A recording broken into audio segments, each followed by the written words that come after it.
Loué et remercié soit le Seigneur. Je crois qu'à nous tous, hahimbazwe kandi ashimwe umwami ndizera yuko muri twebwe twese amasaha y'ejo ku mugoroba no mu munsi mu gatondo byatugiriye neza. ce dont nous avons besoin sont les heures ibyo dukeneye n'amasaha atwegereza umwami, amasaha ayo twiyumvamwo qu'il est proche de nous ko ari hafi yacu et qu'il parle avec nous kandi ko et atuvugisha que nous réagissons. natwe tukishura tukamusubiza. Et cet après-midi, nous allons nous uyu muhingamo nous allons donc être brefs tugiye kuvuga mu ncamake kandi turibuka du premier amour et du premier ku feu qui rukundo coulait dans rwa notre cœur. mbere ku camwa ca mbere mu mitima yacu. Peut-être que chez les uns c'est 10 ans kumbure en kuri arrière, bamwe les autres ni 15 ans en imyaka arrière, 10 abandi 15 abandi 30 iri inyuma canke 20 ntabyo nzi, ariko ceux qui ont bose été saisis dans leur vie abafashwe de mu l'amour buzima de bwabo Dieu. n'urukundo rw'Imana Nous nous rappelons de ce temps très bien. turaza Et nous réjouissons turibuka neza ico gihe neza avec cane tous kandi tunezeranwa nouvellement n'abo bantu sont bose saisis. mu buryo bushasha bafatwa. Et il n'y a aucune meilleure réunion que les réunions nta makoraniro meza asumba aho haba abahindukira umwami mu buryo bushasha, abantu bashasha bashika kandi alors les visages sont aho plus rero gais. amaso mu maso haba hakeye tuba tunezerewe, n'abari bababaye bakanezerwa. aho rero hari ikintu kiba kiriko kiraba, n'ibyo nabyo turabyipfuza n'imitima yacu yose yuko mu buryo bushasha uwo munezero ugaruka uko biboneka inyuma. D'un point de vue purement extérieur, uko biboneka inyuma ni muri Prusse ho mu burasirazuba ni heza cyane, nko mu Budagi bw'useruka hamwe n'ibindi bice byariya bishika ku biyaga byiza, nibyo bice byiza dufise. ariko ibyo bigaragara inyuma si byo nyamukuru. turashimira cyane Imana yuko tutatwagwa n'ibintu bigaragara inyuma, ariko dutwagwa n'ibintu by'imwemu. urabiye inyuma iki kibanza hano nkoresha ijambo ry'igifaransa ngo harababaje, ngo harababaje niko avuga.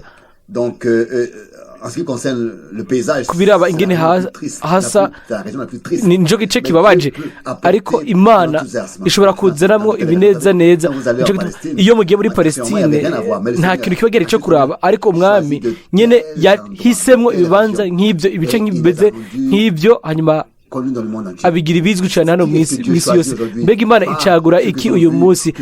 atari abantu bazwi cyane ibyamamare, itora abantu atamuntu umwe yari gutumira, nabo nyene abo nibo yatumiye. Imana yoyo irabatumira kugira ngo ibagirire ubuntu mu bwiza bwayo. igihe two turaririmba iciyumviro caje muri jewe kubiraba ngo gukurikira Yesu, ndakurikira Yesu, nkurikira Yesu, nta gusubira inyuma. ariko igihe ijambo ryakurikira nategerejwe kwiyumvira mu gihe umwami wacu yavuga ngo uyu ushaka gukurikira yikorere umusaraba wiwe hanyuma ankurikire. uko abantu benshi bashaka gukurikira umwami uko nyine atamusaraba hejuru y'imisozi, kandi ibyo rero ntibishoboka.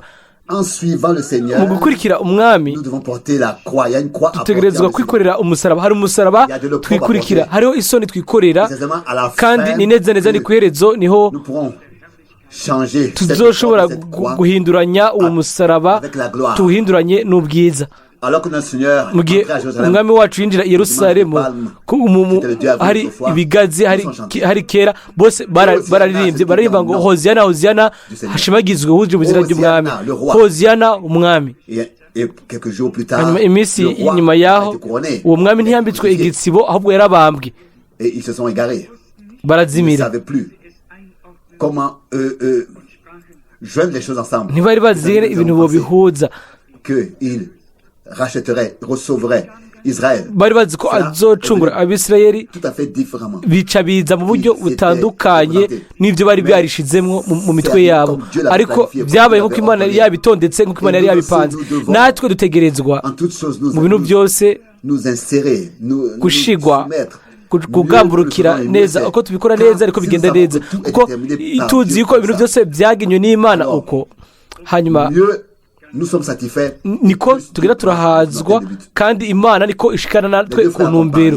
Bene data bamvugishije turifuriza umugisha mwinshi kandi turipfuriza mwene data azogira urugendo turashaka kumuha intasho abwire abo bose bakunda umwami. hariho umwene data yari hafi cyane ya jewe, hanyuma iminsi yose yongera ko iryo jambo akavuga ngo uramutse abo bose bakunda ukuza k'umwami n'ukuza kwacu, ngo abakunda ukuza k'umwami n'ukuza kwacu. nawe ati nibyo nyine, niba umuntu akunda ukuza k'umwami aranakunda abo abakunda ukuza kwiwe, kandi ibyo rero birajyana. ubwa mbere niyumviye kuri ibyo mu kanya gato, ariko mbega ntagiye kure, ati mbega ukuza k'umwami hamwe n'ukuza kwacu, hamwe n'ukuza kwacu, ariko ngaho harimo ukuri gukomeye, harimo ikiri cy'ukuri. umuntu akunda umwami cyangwa akunda ukuza kwiwe yifuza kubona abaje bagenda bakunda umwami, abakunda umwami, ukunda umwami, abakunda abantu bose babyawe n'Imana. uko niko byanditswe muri Bibiliya, uko niko Yohana yabyanditse mu gice cya mbere cya Yohana, uko niko ari by'ukuri. ku byo mwene data yavuze ko twese turanezerwa, aya makoraniro ya kera arafise ikintu muri yo, aho uvuga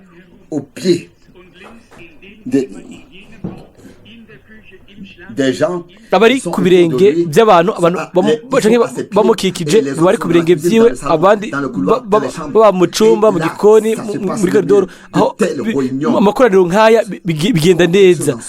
abafise ikintu cyiza muri yo, naho tuba twuzuye mu nzu nk'uko murazi, arafise ukundi kuntu amakoraniro ameze. amakoraniro yo mu mazu, nshaka kubibabwira, mu byakozwe n'intumwa turabwirwa yuko abizera, abari bizeye bagira amakoraniro, baraza bagakoranira mu mazu, ngo bagabura imitsima, bakagira gusangira bamwe ku bandi. iryo ni ikoraniro rya Bibiliya. hanyuma hariho uburyo bwo gukorana, ubwo Pawulo avuga yuko hari abantu bamwe bagenda mu mazu baja no mu yandi kugira ngo aho bagire imbohe abantu baboshe. rero murazi mu bintu byose hariho ibintu bibiri, haba harimo rero kimwe kiba ari kigororotse kandi gifasha kikazana umugisha, ikindi nacyo sico n'ikinyoma kandi nikizana umugisha. rero Imana itugire ubuntu minsi yose, ntitugire ibyo bintu bibiri mu kintu kimwe, ariko tugire minsi yose ikintu kimwe kibe ari ikintu cy'Imana, atari ayandi merekezo, ariko amerekezo y'Imana, atari ijambo ry'iryo ryose, ariko ijambo ry'Imana. birakwiye minsi yose ko amerekezo aba ari ay'ukuri, kandi birashoboka ko ari ay'ukuri iyo abahuza n'ijambo ry'Imana n'Imana. nitegereje kwiyumvira kuri Aburahamu, kandi nagiye mu bice, mpereye mu gice cya 12. urabona umuhamagaro wa Aburahamu, ugutoranywa, ugucagugwa, itegeko ryo guheba byose n'ibindi byose ngo agende mu gihugu icyo Imana yari yasezeranye. hanyuma hakavugwa mu Mutanguriro 12 ku murongo wa 3, Itanguriro 12 umurongo wa 3, ngo abazoguhezagira nzobahezagira, kandi uzokuvuma nzomuvuma, kandi muri wewe niho imiryango yose yo mu isi izohegwa umugisha.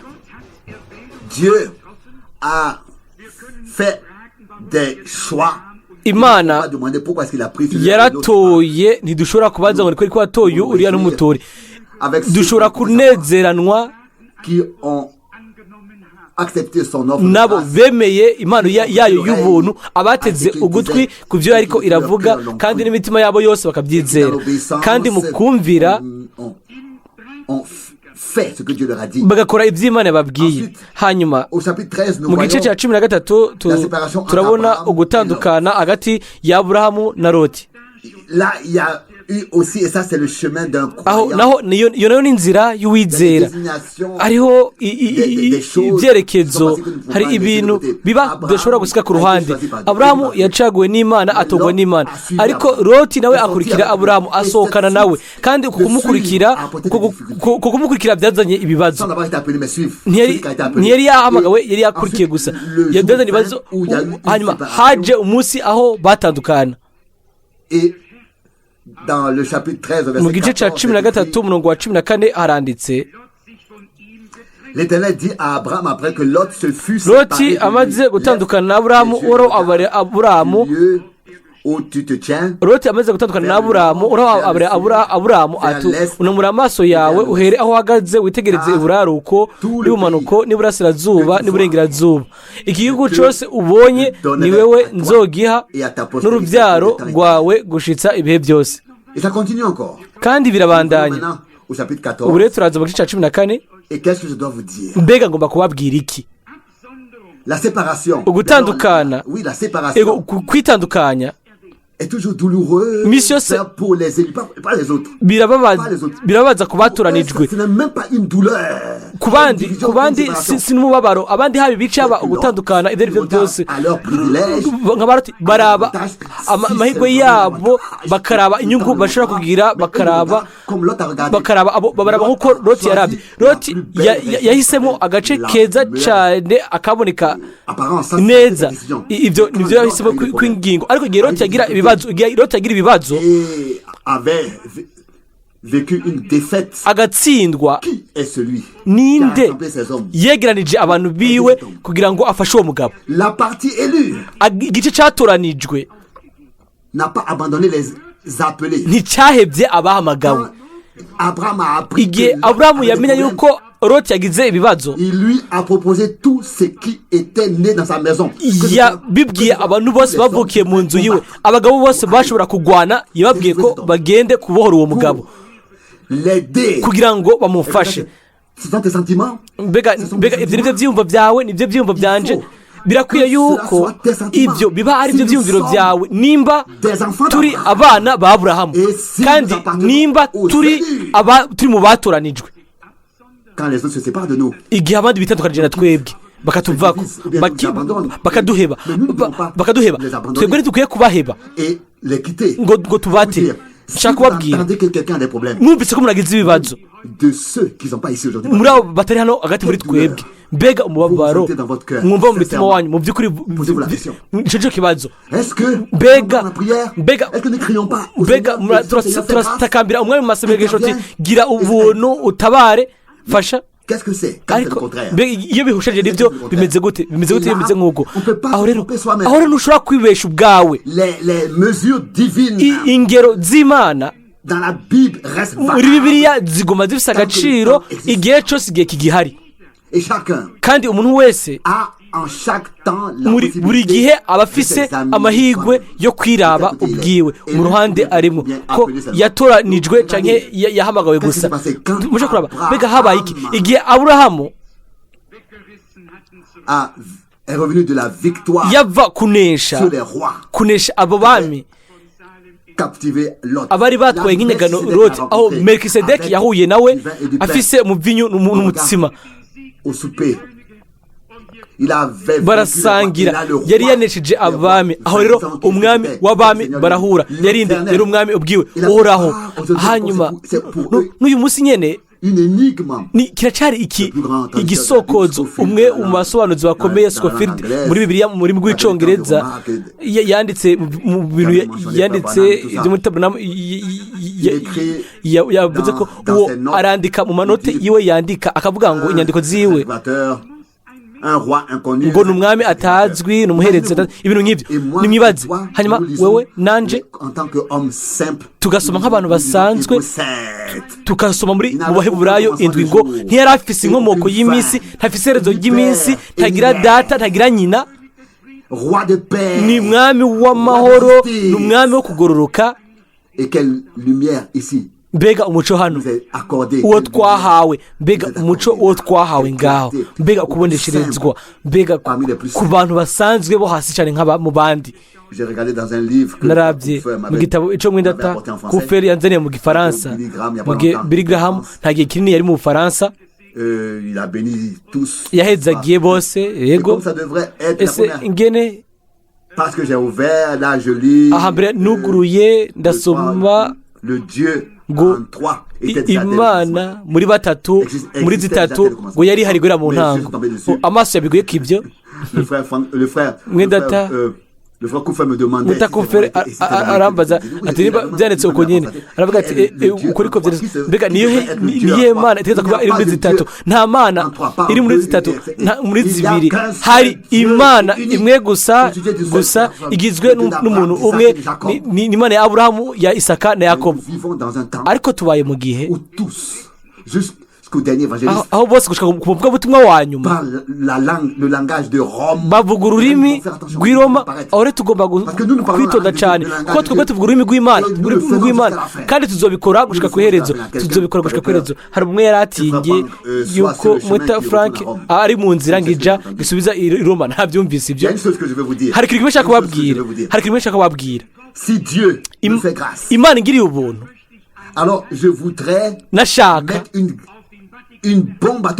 gushyiraho igisasu ruhonya nganda kuri Vatikana kugira ngo abantu bakanguke, bamenye umuryango ko uji kuzimu uriwo. Nimuhagarike umutima kuri jewe, ntimugire ubwoba. Ndazi ibyo nkora, sinkeneye kubabwira byose, ariko hari umwe biyumvira ngo hano imbere ngo nategerezwa kuvuga ibintu byose nkora. Oya, igihe cy'ibyo ibihe byararenganye. Ndazi ikintu kimwe, ko Imana yaduhaye ubutumwa bukomeye kandi n'ubutumwa bwa nyuma yarabutwizigije. Mwetarosi mu gatondo aricyo yavuze, birateye ubwoba. Amasezerano yose, amashyirahamwe, ibintu byose byari Gibatiste, ibintu byose byari amakanguro mu gihe giheze, byose biri kubisura mu merekezo amwe i Roma. Ariko hari abana b'Imana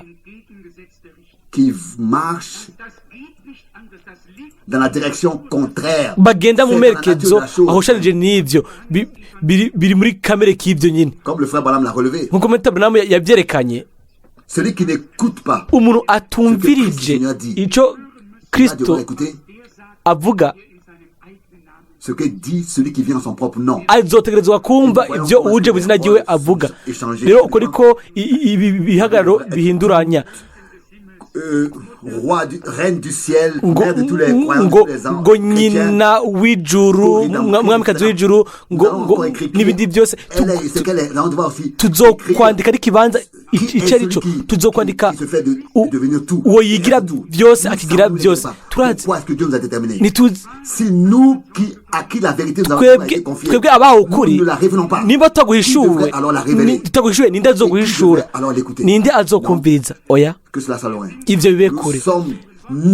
Twavutse ubwa kabiri nyene, kandi twashizwe mu inosi kugira ngo dushingire intaye kuri, kandi ibintu bigumuko gushika ku munsi wa nyuma w'ubuzima bwacu. Hano mu Itanguriro 15 umwami atanga amasezerano, abwira Aburahamu, akamubwira umurongo wa mbere ngo ni jewe nk'inzo yawe uzohabwa impera ikomeye cyane. ubwa mbere yamubwiye ngo ntutinye, ibyo nibyo umwami yamye akoresha nk'ijambo mu izina rya kera n'izina rishasha, ngo ntihagire icyo utinya. Aburahamu, ndi inkinzo yawe kandi impera yawe izoba nyinshi. kubera ko impembo yiwe izoba nyinshi, kubera ko yateze ugutwi ibyo umwami avuga, arabyumvira, akora ibyo umwami yamubwiye gukora. Yabaye inyambukirano ku isi. kubera ko yakoze ibyo Imana amubwiye gukora. Murashobora gusoma ibyo bintu byose ingene mu nyuma aduha amasezerano ko urubyaro ubwiwe ruzobabazwa igice cya 13 imyaka 400 kandi ko uhoraho azosohora n'ikiganza cyo cy'ubushobozi. Imana yarabikoze, ibintu byose yasezeranje yarabikoze. Igice cya 16 cyo tubonamwo ibyabaye hamwe na Ishimayeli. Kandi tugiye mu izina rishasha, dufashe iyi nkuru tukaja mu izina rishasha. Un grand accident.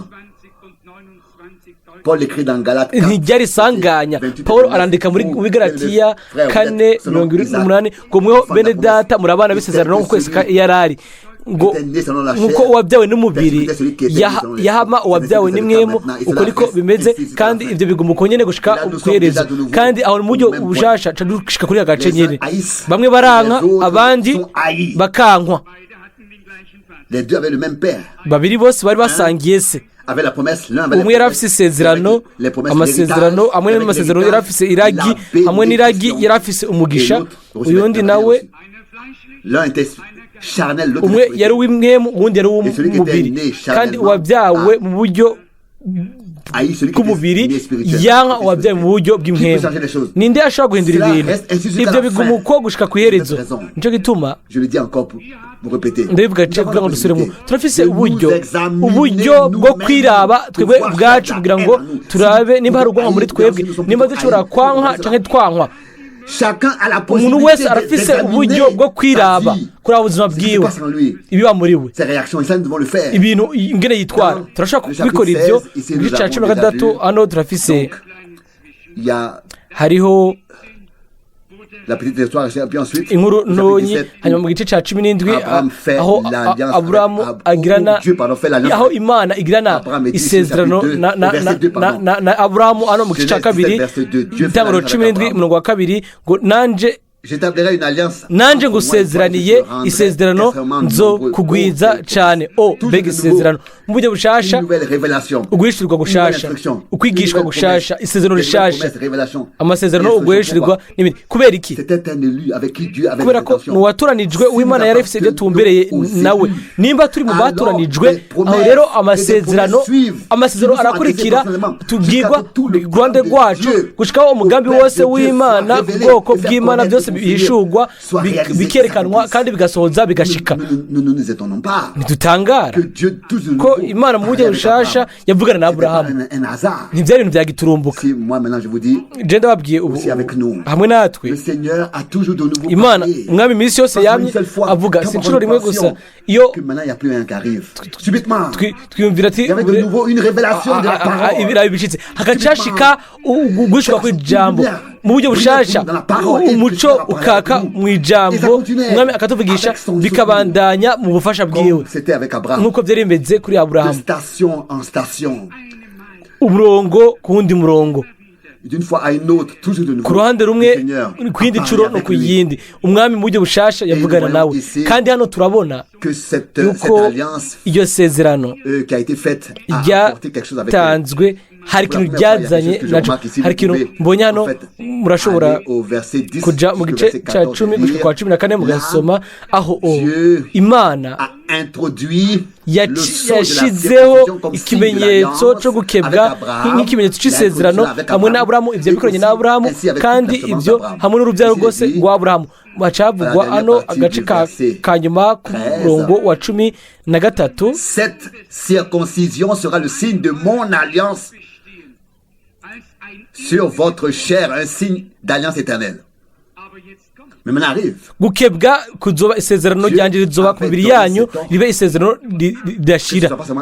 Ibi rero byabaye nk'itegeko, atari kuri Aburahamu gusa, ariko n'abandi bose bo mu rugo rwiwe ntacyo bitwaye iyo bari bavuye canke abo bari barimo bategerezwa gukebwa. Kandi turashobora kubisoma mu gice cya 17 umurongo wa 25. Et son fils Ismaël avait 13 ans. Ishimayeli umuhungu wiwe nawe yaramaze imyaka 13 igihe yakebwa. En un seul et même jour, Abraham et son fils aburahamu akebanwa na ishimayeli umuhungu wiwe ku zuba rimwe. ubu rero ubazi ko ati gatonye umwenda ta frank aho imana ibwiye aburahamu ngo ngiranye isezerano nawe n'ikimenyetso kigaragara kuri wowe icyo uzoba ufise ikimenyetso kigaragara ni gukebwa, ni isezerano hagati yanjye nawe.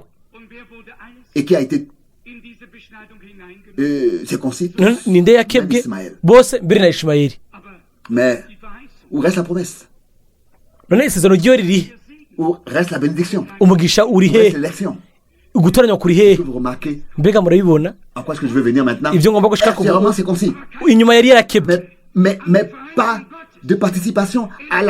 ariko nta mugabane yari afise mu masezerano y'Imana. harashobora kuba abizera, abantu bizera mbere mu mitima yabo bagize gukebwa, ariko nubwo bimeze nk'uko ntibizera amasezerano y'Imana, tugatangara yuko bakebwe no mu mitima yabo.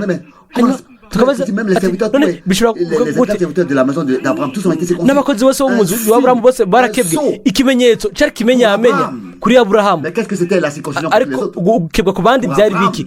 kuri Aburahamu byari isezerano. ku watoranijwe n'Imana murashobora kubisoma, ku wari yatoranijwe yari hagati yanje nawe isezerano, hagati yanje na mwebwe ikimenyetso cy'isezerano, ariko Imana yagera isezerano n'abandi hamwe n'injyamukira zose mu nzu y'Aburahamu, hamwe na Ishimayeli n'Abisirayeli. oya, mbega Imana yagera isezerano n'abandi hamwe na Aburahamu, hamwe n'abatoranijwe, ariko benshi bari ngaho bamukikije nabo barakebwe, ariko nta mugabane bari bafise mu masezerano.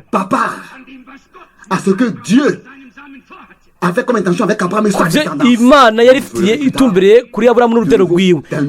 murashobora gutanga mu izina rishasha igihe Pawulo yerekana ibi bintu ngo si umuyuda ari umuyuda nyawe ugaragara inyuma wakebwe ku mubiri, ngo ariko ngo nuwa gize gukebwa mu mutima wiwe kwa Kristo mu mutima wiwe. cyangwa ugukebwa gutegerezwa kuba kwabaye, bisigura mu bugingo aho niho gutegerezwa kubera. turabona yuko mu isezerano rishasha yuko benshi bashizwe mu bintu uko bigaragara inyuma, ariko bonyine ubwabo ntibabe ari igice kiri muri ibyo, igice cy'inkomoko cy'ibyo bintu by'Imana. kandi uko niko byagenze mu bihe byose n'ishengero benshi bari bahari, ariko nticyari igice kiri mu bintu by'Imana mu isezerano n'ijambo byatanzwe n'Imana. bo barakurikira gusa. Aburahamu asohotse nabo barasohoka, igihe ahagaze ahantu runaka nabo bagahagarara, ariko isezerano amasezerano, inkuru y'agakiza yari kumwe na Aburahamu kandi no ku rubyaro rwiwe. ariko bakundwa, sigende kubana ibyo byiyumviro, turashobora kuja hano mu byanditswe no mu kindi cyanditswe tugashyiraho ibigereranyo tukabandanya, kuko Bibiliya iravuga mu izina rishasha ngo ibyanditswe byose byanditswe ku bwacu. iyo dusomye ibyanditswe byera turiga ingene Imana yarongoye ibintu, turiga tubona ingene inzira z'Imana zimeze, kandi ko inzira z'Imana uyu munsi hamwe n'ubwoko inzira yayo n'ubwoko bwayo ushobora kubyihweza ingene byari bimeze guhera ku ntango mu bakurikira bose inyuma. siko bari muri ibyo bintu. igihe Mose yaruka muri Egiputa kugira ngo asore Abisirayeli, urashobora gusoma mu nyuma ukivange cyinshi cyasokanye nabo, ukubohoka kwari uko batoranijwe, ariko benshi barasohotse. Aburahamu yarasohotse, Loti barasohokana. Aburahamu yarakebwe nk'isezerano agiranye n'Imana, kandi n'abari mu nzu ye bose nabo barakebwa, nabo na Ishimayeli nawe afite imyaka 13. ariko ibyo byamariye iki? nta na kimwe. Imana y'isezerano ryayo yakoze ikorana na Aburahamu hamwe n'Imana hamwe natwe. ntibikwiye gusa ko ari ikintu cy'inyuma gusa, ariko byose bigomba kuba ari ibintu mu buryo buhuza bimeze neza. Ijambo ry'isezerano, ubwo muhamagaro wo gusohoka, ukumvira, kwizera ibyo Imana yavuze, kumvira, byose niba turi abatoranijwe, byose bitwiza guhuza, byose bigenda bihuza kandi bikaba mu buzima bwacu. Ndizera ko Imana iturongora mu kuba ubu ku iherezo guhuza gukwiye hamwe n'Imana n'ubwoko bwayo bishigwaho. Ntimurabe ku bintu by'inyuma, ntituvuge ngo ego hano na hariya gukebwa, byose birajyana. Umuhamagaro wo gusohoka, wo guheba byose no kujya ku ruhande, kwitandukanya no kumvira no kwakira amasezerano, isezerano rigakorwa, isezerano ritegeza kuba ryakozwe n'ibindi byose, hanyuma gukebwa kikaba ikimenyetso cy'isezerano. Ariko Imana, nubwo Imana itakoranye isezerano na Ishimeli, agakebwa arasura akagenda yihuse no gukebwa kwiwe. Ariko Imana ishaka urubyaro rwa Aburahamu, urubyaro rw'abizera, urubyaro rw'Imana, abantu bizera Imana, abantu bumviriza ijambo ryayo, atari isobanuro ry'ijambo ryayo, ariko bizera ijambo ryayo, abafise gukebwa mu mitima yabo kandi bakurikira Imana hamwe n'ibintu byose yasezeranije. Aho rero uko niko bimenywa bikagaragazwa ninde ari mu rubyaro rwo kwizera rwa Aburahamu. Aburahamu yarinde, murabizi, Tera se wiwe mu mutima wiwe nawe yashaka kujya mu gihugu cya Kanani, hanyuma asigara Karudaya apfirayo arapfa. Ariko mu mutima wiwe yari ashaka kugenda i Kanani, ariko ntiyashitseho, yapfiriye i Harani. Igihe gishitse, Imana yabwirije Aburahamu, iramutoranya, imubwira ategereza kugenda. Hari ikintu kimwe dushaka kuvuga kugira ngo turangize. Imana, niba we na jewe by'ukuri bice ku ijambo ryayo, niba yaraduhamagaye, aho rero urazi aho ugiye, urazi ikibanza cyawe, urazi ukuganza, urazi ukagenda, urazi intumbero, ntuhagarara mu nzira. Niba utazi intumbero, niba utazi aho Imana ishaka kugenda, nimba utegereza kwibaza ikibazo, bisigura ngo Imana ntakuvugisha, kuko yabwiye neza Aburahamu, imubwira aho ategereza kugenda, imwereka intumbero. Aburahamu ntiyasohotse atanumbero afise. Aburahamu yari afise intumbero, umutima yari ategereza kugenda. Natwe turafise intumbero imbere y'amaso yacu, kubera ko Imana biciye ku ijambo ryayo yavuganye na twebwe. Si ikintu kiri nko gusa mu kirere, gukebwa gusa inyuma cyangwa imbere, ariko ni n'amasezerano, ni ukwizera, ni ukumvira, ni ukwakira kw'ibintu byose Imana ubu itumbereye gukorana n'ishengero ryayo n'imitima yacu yose, tugakurikira, tukabwira ego Imana, atari gusa ku nzira runaka, ariko gushikaho tuzoshikira igihugu cy'isezerano. Ico Umwami Imana ashaka kuduhezegera twese kandi abane natwe, ashobore kubandanya kuvugana natwe biciye kuri bwemu wiwe, biciye ku ijambo ryiwe, yoroshe imitima yacu, akore ikintu gishasha muri twebwe, ariko ikintu gishasha muri twebwe, kugira ngo aduha umutima w'inyama mu by'ukuri wiyumvamwo nk'uko Aburahamu yabyumva. Aburahamu yari gushobora gutwenga Loti igihe yumva batwaye Loti, yabaye inyagano.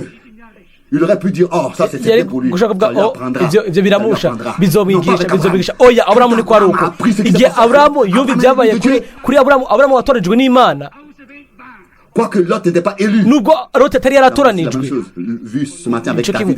Nico kimwe twabonye bya Sawuli na Dawidi. Mbega murabibona bya byumviro nyine bya Yesu Kristo, bya byumviro nyine ka kamere nyine wa mwemu nyine ka kamere nyine k'Imana kari muri abo batoranijwe n'Imana, bikagaragara mu buzima bwabo, biragaragara. Uwo Aburahamu nyine n'est-ce pas, pouvait vaincre les rois. Yashaka kunesha abami. Il a délivré son prochain. abohora mugenzi wiwe yari azi neza Où il doit tuer et qui a aho ategerezwa kwica à garder en vie. kandi n'uwo ategereza kuziganya agume mu buzima yari afise ukurobanura yari azi uwakorera ibi uwadakorera ibi niba twaratoranijwe rero turashobora gutandukanya neza uko ibintu bimeze. Alors nous allons pas comme ça ntitugenda uko détruire et partir. Non. tugasambura tukatwigira tukanezerwa yuko habaye ukubabara. oya dusambura gusa abansi ariko si bene data si na bashiki bacu ntacyo bitwaye nubwo batoranijwe imana niyo mucamanza twe turi banza kugira ngo duce urubanza ngo tuvuge ko batatoranijwe. niyumva neza ko iryo jambo mu mutima wanje yuko imana mu ijambo ryayo yasize amakanda. ubu rero turashobora kubisoma kandi tukigenzura kugira ngo tumenye niba twaratoranijwe tumenye uruhande ubwo turimo bice bimwe twitwara turashobora kuraba neza imyitwarire yacu nk'uko Paul yashobora kuvuga ngo murazi ko mwatoranijwe ibyo bibe kuri twebwe twese nk'uko Aburahamu nk'uko Dawidi nk'uko n'abantu bose nk'uko na Musa dushobore kugwa hagati mu gihengeri dutakambire ku bw'abandi tuvuge tuti mwami kura amazina yacu mu gitabo cy'ubugingo ariko reka ubwo bwoko kugira ngo abasi bacu bavuge ngo ntiwashoboye guheza igikorwa cyawe kubera ko mbega bijyanye na Mose bijyanye n'icuro cy'Imana mbega kuri bijyanye na jewe na wewe bijyanye n'icuro cy'Imana twe twiteguriye kuvuga ngo kura izina ryanjye mu gitabo cy'ubugingo ariko abandi binjire Imana ishobora guheza igikorwa cyayo mu kwizera kandi turaja imbere hamwe n'umukiza. amen. turahaguruka kugira ngo dusenge muregere imbere kugira ngo dutazire hamwe umwami. Data uri mu ijuru turagushimira n'umutima wacu wose kubwo isaha y'ubuntu kubwo igihe dushobora kubamo ntituzi igihe uza kudutwara ariko utegura ubwoko bwawe ubutware iwawe uzobutegura kandi nicyo gihe cyo kwitegura turanezerwa turashima yuko dushobora kuba muri wowe ku ishuri ryawe tukiga dushaka kutubwira tumeze nk'intama uko twabyumvise muri kino gitondo turakeneye uturongora turakeneye umwungere mwiza